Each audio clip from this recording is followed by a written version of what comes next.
How to floss around dental crown. Dental crown is a procedure with hard cap or protective layer around your tooth.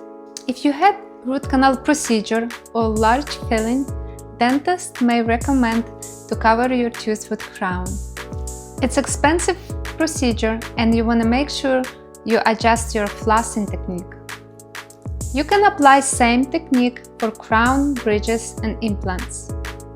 Use your favorite floss and gently floss around your tooth. Make sure you're flossing on both sides, going lightly under your gums.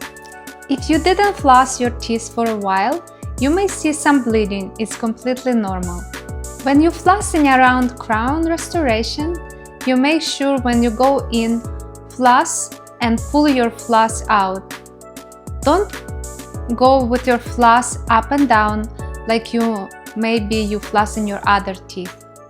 Happy flossing, everyone! I'll see you in my next video.